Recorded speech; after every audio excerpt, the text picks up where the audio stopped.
So to what extent, I mean, you know, asbestos exposure is very clearly linked to work for the majority of the time. And yes, there's some, you know, naturally occurring asbestos, but I think the links between work exposure and the diseases associated with asbestos are probably a lot clearer. Whereas I think the argument that lots of organisations will make is that, well, people are exposed to stress in their home lives, and that's not our responsibility to do anything about it. Yeah, but the thing is, those same stresses that they have in their home come into work, and then they don't go, I'm not going to put a guarding on a machine because he's stressed out. And that, for me, that's a simple one as an inspector. Absolutely, everyone brings things into work, but you don't stop at the risk because someone's brought something in. And actually, you manage the risk by acknowledging the fact that some things at home might impact on work.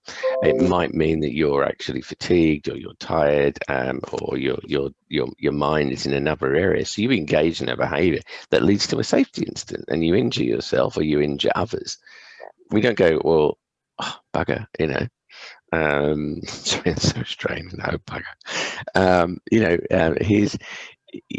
here's something that happened, and we're just going to ignore it.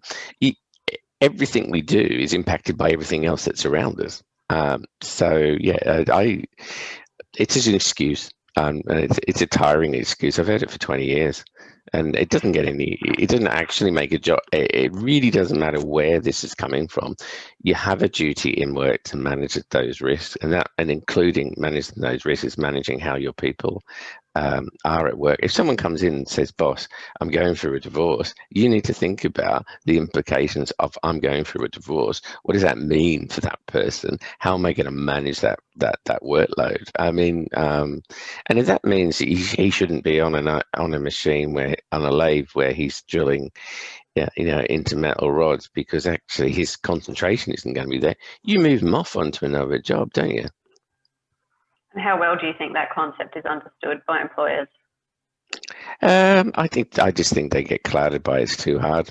And then an inspector comes along and says, well, you know, what else would you do? I mean, when I've said to them, when I've said the issue here, you know, you say it's home stuff. Well, you know, if that's the principle, why then can all of these other risks just coexist? They don't, and I think we've given mental health and we've given stress this sense of it's untouchable, it's a soft issue, it's something that you can do. The management standards gave you five principles, which are the 5 principles of risk assessment, because with any health issue that's there, you can apply those principles to it. So I don't make any excuses for challenging people to go, it's absolutely too hard. But all of the conditions I mentioned to you were absolutely hard. Asbestos was hard. You know, respiratory disorders, hard. Cancers, hard. Workplace cancers, hard. But did we say it's too hard, we're not going to do? No, but when we went stress and mental health, a bit too hard. No, we're not going to do anything about it. And yet now we have, you know, we have a huge crisis in terms of the numbers globally, and you can do the research. These things are epical. You know, in terms of we are in Australia has huge numbers. America, Canada, and I mentioned, you know, Southeast Asia, and South America.